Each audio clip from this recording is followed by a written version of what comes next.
Phonics is one component of literacy instruction that is part of the larger, interrelated areas of reading development. In this phonics overview, we are going to discuss why phonics is so critical to reading. Specifically, how letters and sounds are the building blocks of the English language, and how phonics contributes to comprehension, the ultimate goal of reading. Once we understand why phonics is so important, we'll examine what phonics is and look specifically at the skills and understandings that underlie phonics development. Then we'll begin to touch on how to support readers as they develop their phonics skills. We'll dive into 4 guiding principles for how to teach phonics, starting by understanding a sequence for teaching letters and sounds, and ultimately, learning that while phonics teaching must be systematic, it should also be done in a meaningful context. Let's first look at why phonics is a cornerstone of reading development. Phonics is the relationship between the sounds of oral language and the letters or spellings that represent those sounds when written. For example, a child who could point to the letter B in a book and say the B sound is using his knowledge of phonics. This type of phonics knowledge then leads to word knowledge. Let's start from the beginning. Babies learn sounds first as they acquire their native language. Soon, they start talking. They figured out how to put separate sounds together to form words. Eventually, they learn that those sounds can be written using symbols that we call letters. As soon as a child is able to correlate sounds and written letters, they are using phonics. Once phonics knowledge is in place, children have a solid grasp on how to decode, which means to break apart words into individual sounds and patterns. Once children learn to read words, they begin to get a lot of information about what they're reading. This means that phonics is crucial for comprehension. When Xavier was first learning to read, he learned to recognize letters and their corresponding sounds. Then he began reading words. Once he began recognizing and reading words, Xavier's teacher may have assumed that he has internalized phonics, and that he understands that words have spelling patterns that make certain sounds. This type of knowledge would give Xavier the ability to decode in order to figure out words he doesn't know. Let's listen in to Xavier reading and see if he has this ability. Xavier sees a page in a book that shows a child making a placemat with a map of the world on it. She's decorated the border of the placemat with colorful shapes of ships, countries, and houses. The words on the page say, "Mia is decorating a mat with lots of colors and shapes." But Xavier reads, "Mary is designing a map with lots of countries and ships." Xavier appears to be a confident and fluent reader. He moves to the next page and continues reading. But you know he's made several reading errors. He's used the first letters to guess the words, and he confirmed those guesses with what he sees in the pictures. While this demonstrates his ability to match letter names with sounds, he's still in need of phonics instruction to help him accurately read the sound patterns within words. He's got a great vocabulary, but he may not be able to recognize all of the words he knows how to speak because he's not yet seen the patterns in our language that helps us read. If Xavier continues to guess at words based on first letter sounds and pictures, even if his guesses may not change the meaning of the text all the time, inevitably, his errors will eventually affect meaning and his comprehension will break down, especially when he gets into even more complex text, which this little reader is eager to do. The first step in understanding how we can help Xavier continue to develop as a reader is to have a clear understanding of what phonics is. Again, phonics instruction is all about teaching correlating sounds with letters or groups of letters. When we teach phonics, children learn how oral language is written as print and how the spelling of words is related to speech sounds. Phonics instruction helps children see that there are systematic and predictable relationships between letters and words and sounds. So along with reading comprehension, phonics supports writing and especially spelling. It understandably can be challenging for some children to see and understand lines and curves in print as actual words that hold meaning. English, compared to other languages, has a more complex relationship between letters and sounds, so when children first learn to read by simply matching sounds to letters, they are only about 40% accurate at that point. This can make English challenging for children who speak a different home language, which may be more predictable in letter-sound relationships, like Spanish, for example.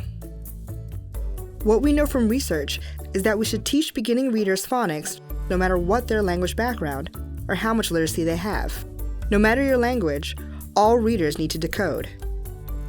If children can already read in the home language, they may require less phonics instruction if there is an overlap between the two languages.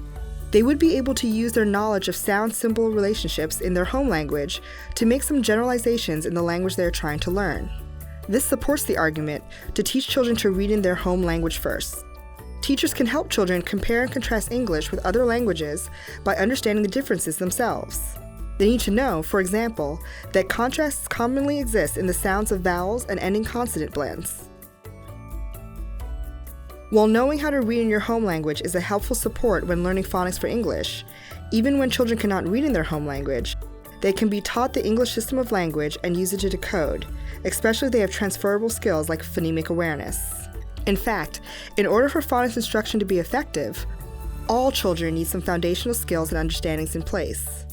If letter-sound knowledge is learned in isolation, children may have no understanding of the larger picture.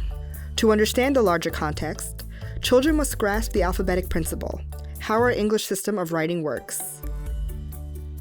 Phonics relies on phonemic awareness, print concepts, and alphabetic knowledge. Let's talk about each of these briefly. In short, phonemic awareness is the ability to hear, identify, and manipulate individual sounds called phonemes in spoken words. This means a child can do things like blend sounds to make words, segment sounds within words, identify syllables, and hear alliteration. Print concepts is the understanding that what we say can be represented in print, and that in print, letters make up words and words make up phrases and sentences that collectively represent meaning. Teachers point to individual words in print, and showing that words have spaces between them helps develop this understanding.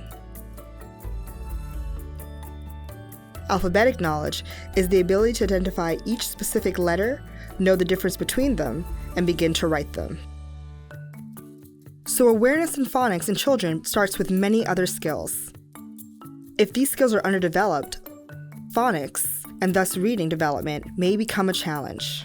As we mentioned, English, because of the increased complexities in letter-sound relationships, can be viewed as a challenging language in comparison to other languages. While there are only 26 letters in the alphabet, we combine letters in different ways to write 25 consonant sounds and about 19 different vowel sounds, which equals around 44 different sounds in the spoken language. Children like Xavier need to know about all of those letter combinations. For example, the letters S and H combine to make the phoneme sh, which is not represented by any single letter. When two letters combine to make one sound, it is called a digraph. Common digraphs include th, w, th, and ch. Consonant blends are another way letters work together to make sounds. 2 or 3 letters make up blends at the beginnings or ends of words.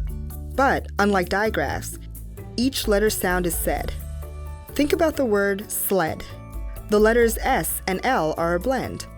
You can hear both sounds. Other common blends are FR, fur, BL, bull, SP, sp, and ST, st.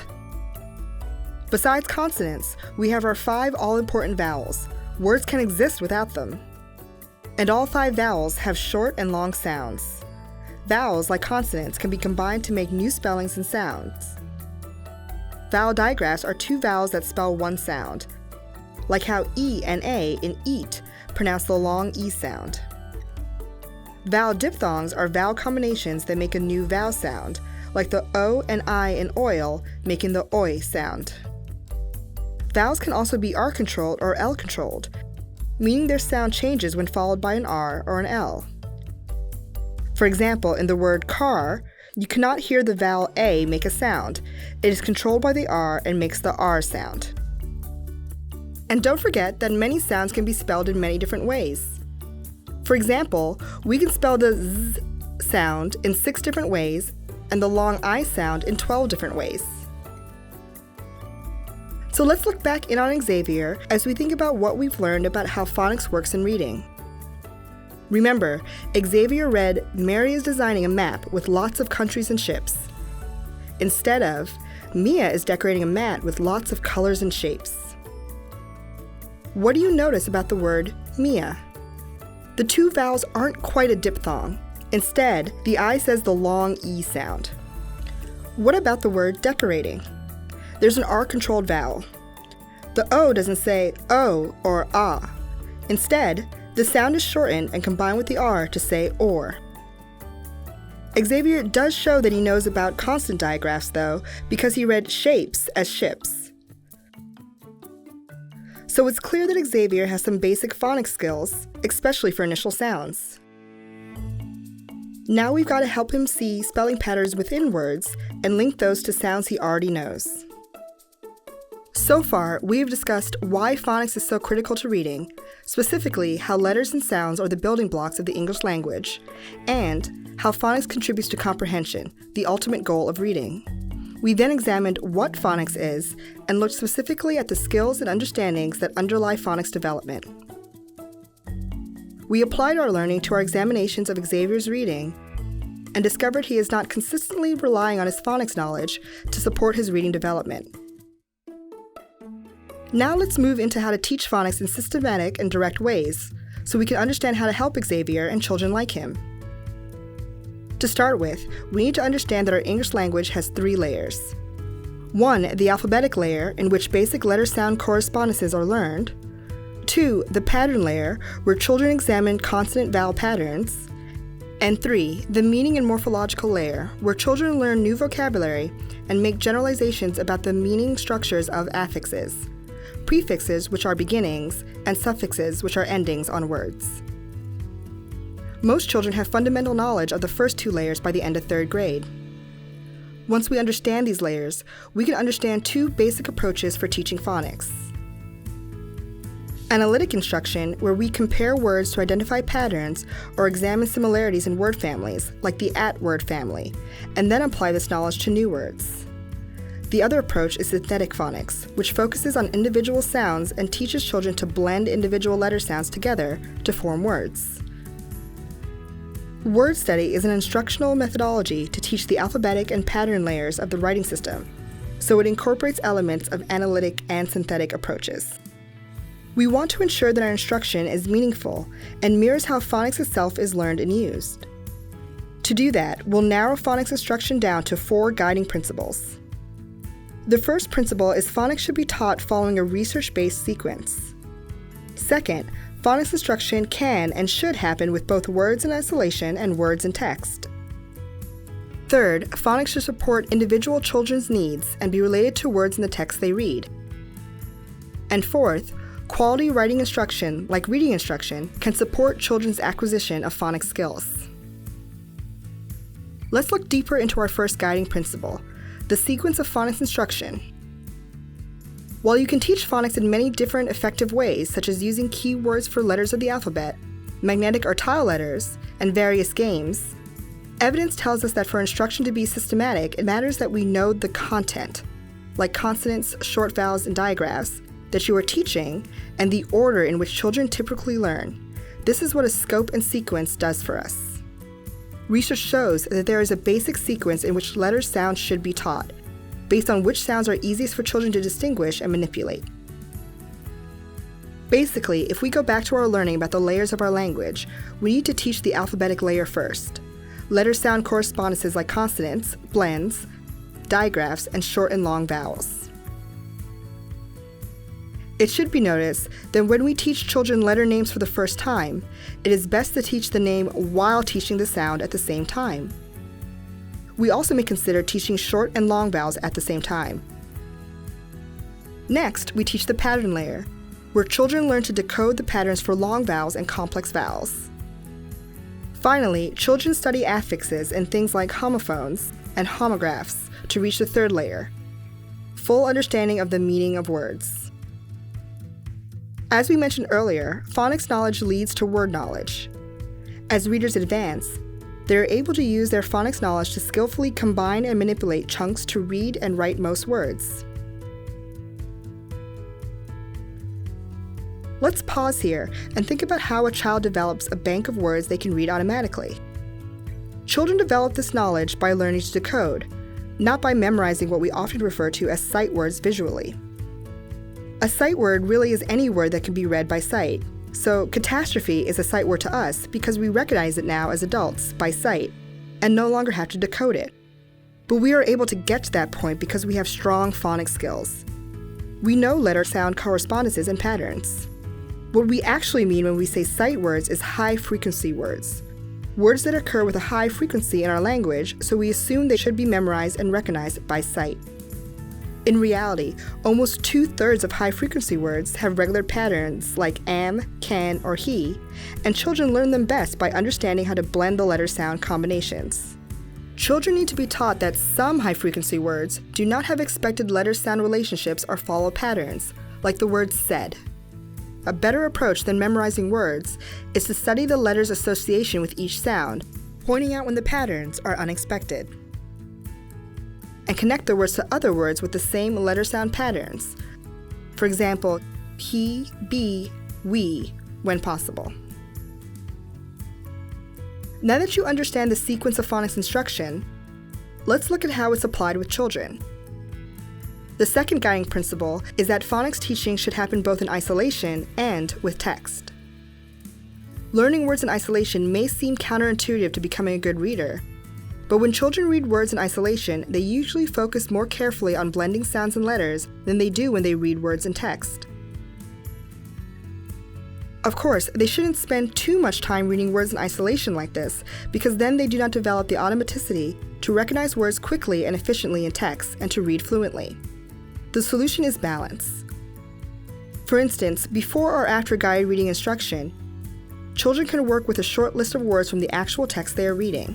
They can do this on whiteboards, make words with tiles, sort words, or read them on cards. Think back to Xavier. If a reader like Xavier takes time to read the individual words he didn't attend to in the text, he may be more focused on each sound. You might make him word family flashcards for at, so that when he comes to the word mat in his text, he recognizes it. You might do the same thing for long A words spelled A consonant E to help him read through the word shape next time. Thinking through what types of direct instruction Xavier might need is exactly what our third guiding principle of phonics instruction covers: supporting individual phonics. Through careful observation of their reading, you'll notice what phonics skills the child has already mastered and which ones they still need instruction on. While we know by now that English word reading may require a lot more time to teach and learn than many other languages, many classrooms are spending way too much, or way too little, time on phonics instruction, when we know that this is only one component of reading development and instruction. Vocabulary and concept knowledge are also strong predictors of long-term reading and writing success. For this reason, research documents several reasons why differentiated phonics instruction is the best approach. This means that some instruction is provided to the whole class, but other instruction is delivered in small groups who have demonstrated gaps in their phonics development, or the need for reteaching.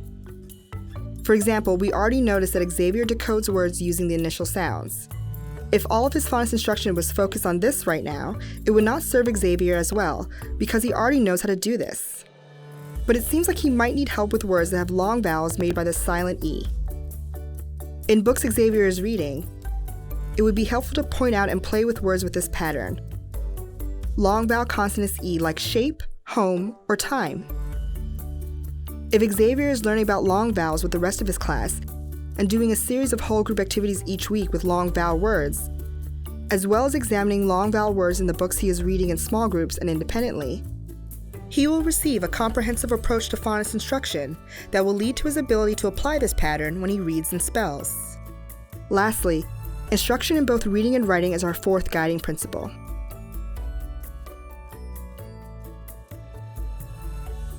Decoding takes place during reading, while children break apart the spellings and words and apply sounds to them.